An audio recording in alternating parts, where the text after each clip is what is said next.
got a few more, including some more performance poetry, another monologue, another Scottish poem by me, some more of Pamir's poetry, and the final part is an original sketch, which quite a few of the My Spirit cast are taking part in.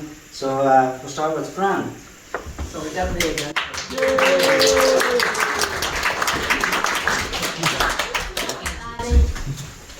I've got my sheet of paper and the glasses there, so we'll put that over just at the moment. There's a Spanish train. It runs between Guadalquivir and Old Seville. And at the dead of night, the whistle blows and people hear she's running still. And they hush their children back to sleep. They bolt their doors, upstairs they creep, because it's said that the souls of the dead fill that train, 10,000 deep. Well, Railwayman lay dying with his people by his side.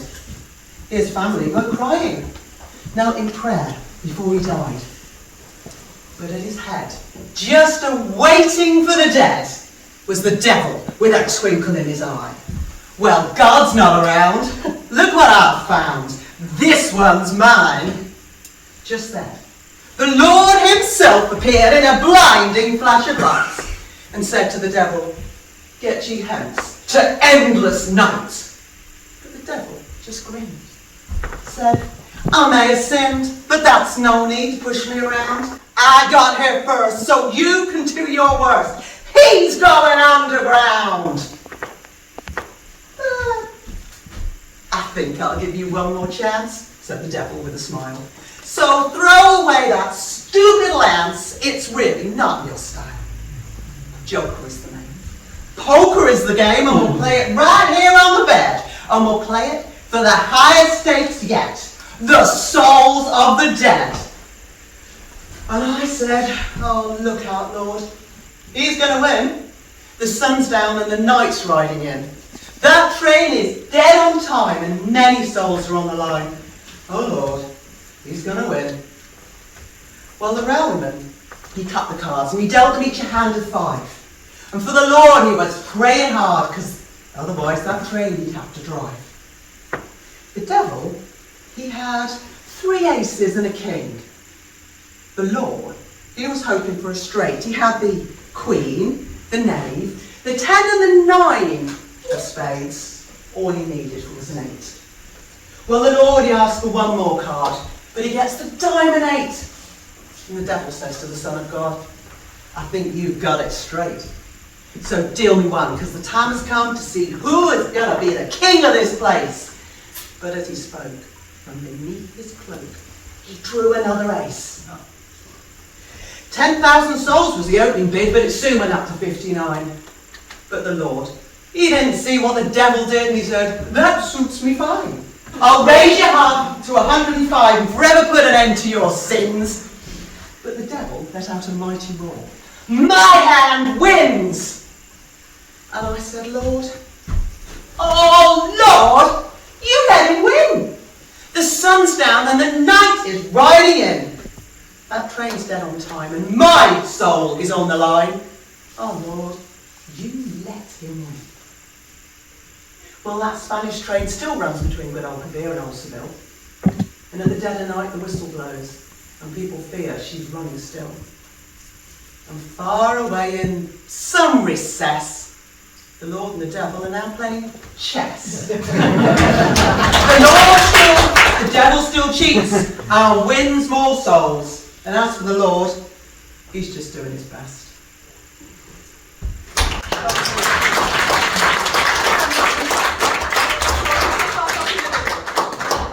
And just to finish, my favourite poem.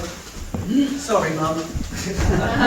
They fuck you up, your mum and dad. They may not mean to, but they do. They give you all the faults they had, and some new ones just for you. But they were fucked up in their turn by old-style fools in hats and coats, who half the time were soppy stern and half at one another's throats.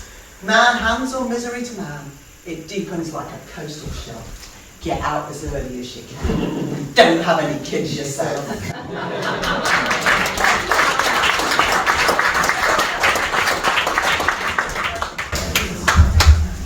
The from another Shakespeare play.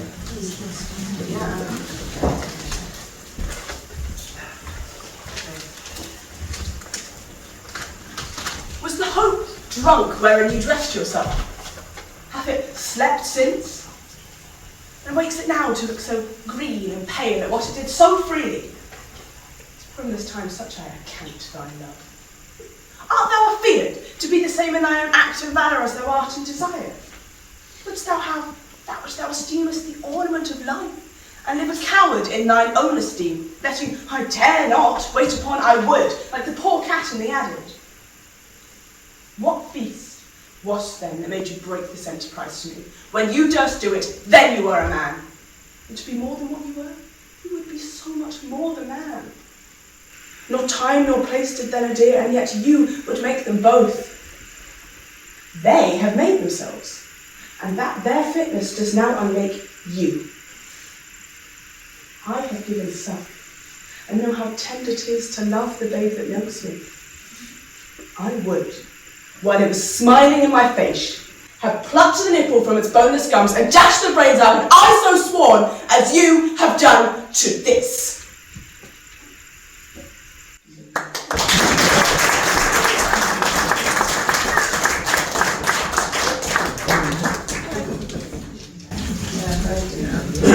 Yeah, I've got to introduce myself now. This is Colin. Okay, so I'm going to do another Scottish poem. My father, my late father, wasn't theatrical at all. He had a party piece, and it was called A Wee Cock Sparrow. So I'm going to try and give it a go. A wee cock sparrow sat in a tree. A wee cock sparrow sat in a tree. A wee cock sparrow sat in a tree, chirping away as blithe could be. Along came a boy with a bow and an arrow. Along came a boy with a bow and an arrow. Along came a boy with a bow and an arrow. And he said, I'll get you, a wee cock sparrow. Oh. The boy with the arrow let fly at the sparrow. The boy with the arrow let fly at the sparrow. The boy with the arrow let fly at a sparrow. And he hit a man that was hurling a barrow. The man with a barrow. The man with the barrow came over with the arrow. The man with the barrow came over with the arrow. The man with the barrow came over with the arrow. And he said, you take me for a wee cock sparrow. And he hit the boy, though he wasn't his sparrow. And he hit the boy, though he wasn't his sparrow.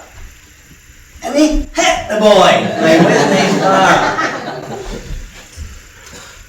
And the boy stood and glowered.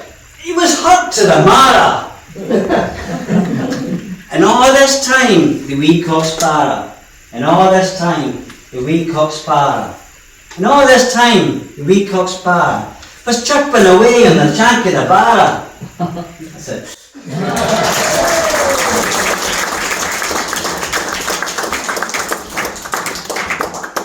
Oh yes, sorry. Right, well, I forgot I was actually the conqueror. Okay, so Monica's coming back to do some more from here.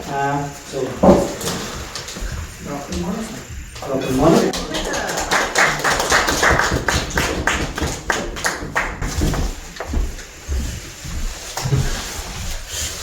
The annual holiday. Well, I'm off on my holidays. It's all within me reach. I've got myself in trim for cotton deck chairs round the beach. Me flask of tea and cup. I shall be pouring out the dregs with wasps all round me orange and tar all round me legs. All bundled up with cardigans. The weather's on the change. I won't have slept the night before. The beds were all so strange. I'll lay out on the beach, oh, so remote and deeply tanned, with me sandwiches, me knickers, and me ears full up with sand. At night, as we're on holiday, it's on the town we'll go, with sausage chips and marrow fats. A couple of quid a throw. When we spent our cash, we'll wander home as best we can, all along the mini-golf to the smell of the hot dog man. Or, seeing as it's raining, we'll pop out for a jar.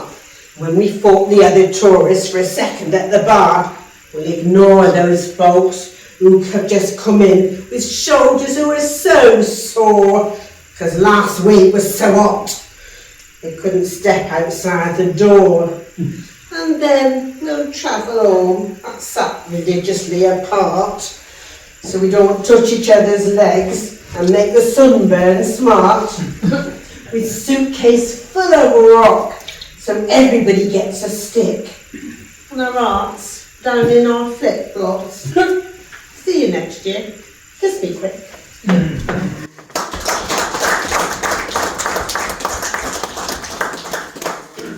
Walk with me for a perch and a root. I don't want metrication, friends, the milligram and litre. I work in feet and inches. I do not trust the metre. I cannot calculate it. I don't know where I am. Give me 100 weight and you can have a gram. Metrication, I can't learn it. I'm too long in the tooth. Well, my school days are over. Gone with the bloom of youth. I work in tenths of inches. The furlong and the chain, the root at the pole, the 6-foot hole. I like it nice and plain. I like it by the furlong when I like it by the acre. I like the baker's dozen. And I also like the baker. I liked the bushel basket, and the pet's all right by me. Them metrics put their prices up as far as I can see. I didn't want the decimals. I don't want metrication. Well, I wouldn't know a litre if you poured it in a basin. I like me pints and gallons, as long as I am able. Me glass, I'll fill with 1/6 of a gill. I'll see you under the table.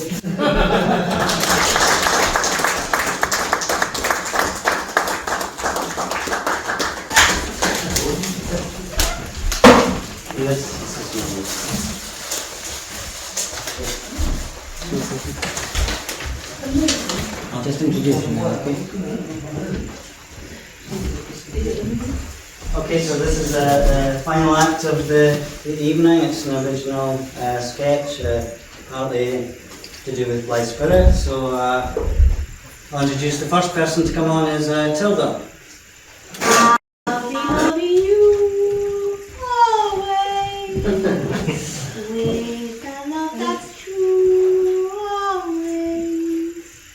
When the things you plan, you need a helping hand, I will understand always, always. Hello. Our tale is of a spirit, shall we call it blithe, seeming innocuous, but wrecking people's lives. It started with a writer's block, quite a common thing. A search for inspiration, he'd try anything. Enter Mystic Madam, known for eccentricity, a dark horse of a maid hiding her duplicity. Ruth, Elvira and Charles, what a toxic thrill, bickering and squabbling for all eternity.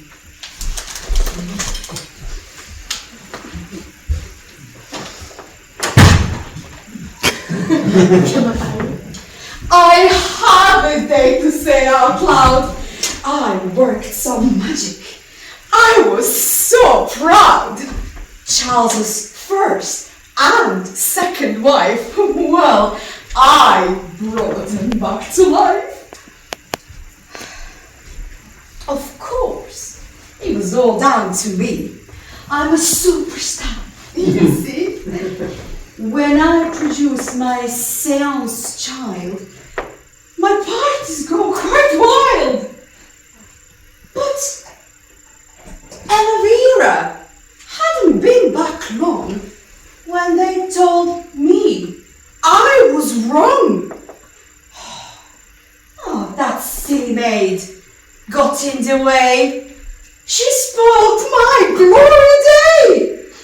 No harmonious, naughty threesome. Just squabbling, bickering, oh, so tiresome. And now, I can't get rid of them at all! I'll smash that bloody crystal ball! I'm Daphne, Madame's spirit guide, although I'm just a little girl floating on the other side, taken cruelly from the old world. My only interest is to play. Don't get I'm only 6, but it feels like every day Madame's up to her old tricks. I never get a moment's peace. I just want to sing and dance. Daphne dear! I hear her screech every time she has a trance. Daft as a bat, there is no doubt, keeps on singing Tommy Tucker. Every time I hear her shout, all I think is what a nuisance.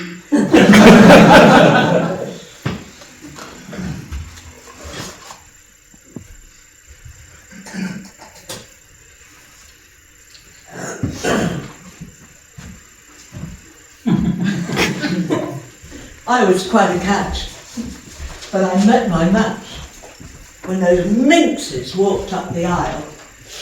They started sweetly and I loved completely, just for a little while. I never knew Ruth was a shrew who nagged me right from the start. And Elvira, dear, oh Lord, I fear is a spiteful, ethereal tart. I thought, hooray, I've got it made with current wife and ex. I don't know why they won't comply, it's really got me vexed. They look so sad, but what's so bad about a life of sharing me?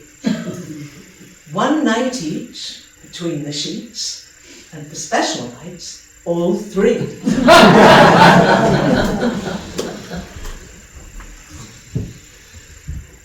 My name is Ruth, and to tell the truth, I'm not sure who I am.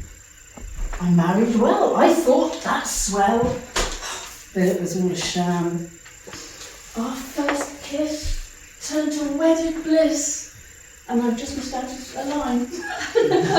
He looked so cute in his birthday dinner suit. But I don't know who he is. The only thing this wedding ring is making me is Ms. Our first kiss turned to wedded bliss. And then it turned to tedium. To inspire his work, he went berserk and called that bloomin' medium. He said, don't fret, I'd like to bet she is a glorious mystic. Well, I'll tell you now, that bloody cow is nothing but sadistic. It really is audacious. Elvira's so flirtatious, making eyes at Charlie all the time. I want to scream and shout and say, "The stupid cow, get out! You've had your chance, and now that boy is mine!"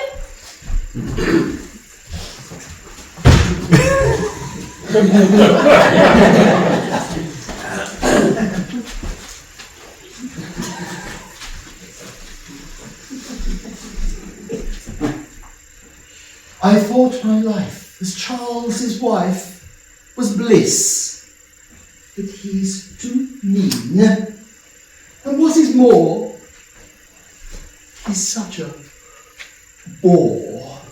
That's how he's always been. Honeymoon was crap. During his nap, Captain beckoned from the door. whisked me off my feet.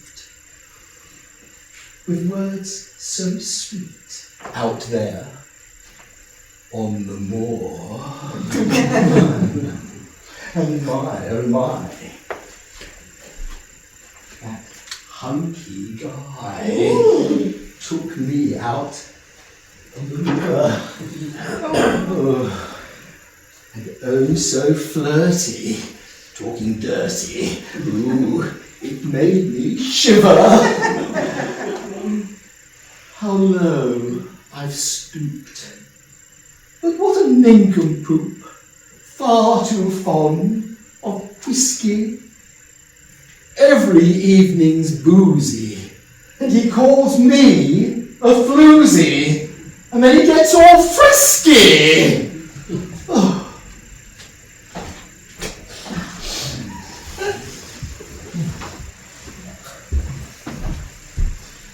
When I walk into the room, you can hear the lasses swoon. Okay, they say, here comes Dr. Barton. But if they really knew all the naughty things I do, they'd shake their heads and tut, he's such a bad man. Bruises, rashes, scabs, cuts and vaccine jabs. With almost any ailment I can cope. And if it's something serious, maybe you're feeling delirious, I'll whip out my stethoscope. My wife's a lovely lassie. She's really very classy. You may see her in the village with her shopping. You think she looks demure, but you shouldn't be so sure. They're not averse to evenings of wife swapping.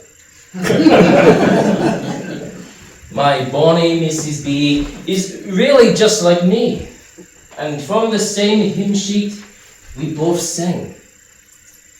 We are certainly not mingers, we're actually really swingers.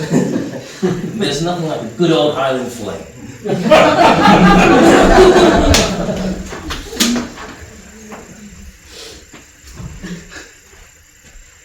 I don't recall a time when I first felt the signs, but I know that I was just a little girl. Imagine my surprise when first I realised that I could reach into the spirit world. Once in a while, my secret makes me smile as I work some mischief into people's lives. And the naughtiest thing I've done, and I've never had so much fun, was manifesting Charles's 2 dead wives. You may think bad of me, but if you'd met those 3, you'd understand what a pain they were. And Batty Madeleine, she really made my day when she thought the magic all was down to her. I've had enough of work, and Charles, he's such a jerk. I'm sick and tired of tidying up these things. My cleaning days are done. Fame and fortune, here I come. It's time for me to spread my psychic wings. So now I'd like you to join us in a song. Don't worry, it's a well-known tune. It goes da da da da da da da da da da da da. And we just want you to help us with the chorus. So the chorus goes like this. It's all about the condomines, or is it the condomines? Because different people say it different ways. The chorus goes like this. 1, 2, 3, 4. Ectoplasmic manifestation. Ectoplasmic manifestation. Ectoplasmic manifestation. The condomines live on. Elvira always had a yen for naughty tricks. Oh no, I'm on the wrong verse. Yes? Condomine, say it how you think. Who gives a damn when you're knocking back a drink? Fill the glasses, keep the lasses going and turn big. The condomines live on. Chorus? Ectoplasmic manifestation. manifestations.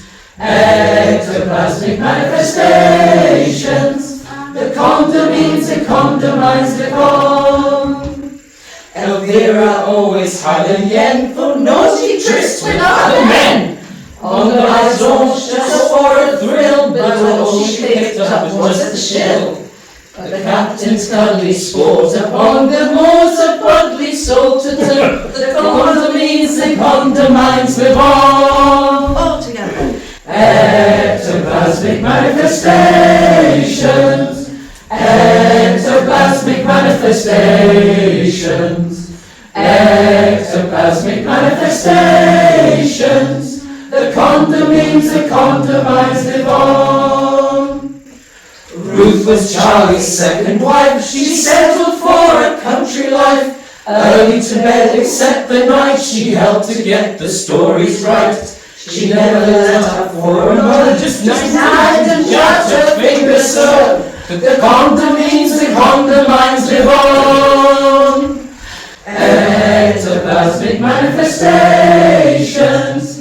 Ectoplasmic manifestations. Ectoplasmic manifestations. The condom means the condomines live on. Charles thought he was quite a lad, but really he was just a cad. Ran out of ideas to write, so called the medium in one night. Poor old chap could not resist, just drank until he got quite pissed. The condom means the condomines live on. Ectoplasmic manifestations. Ectoplasmic manifestations. Ectoplasmic manifestations. The condom means and condomines live on.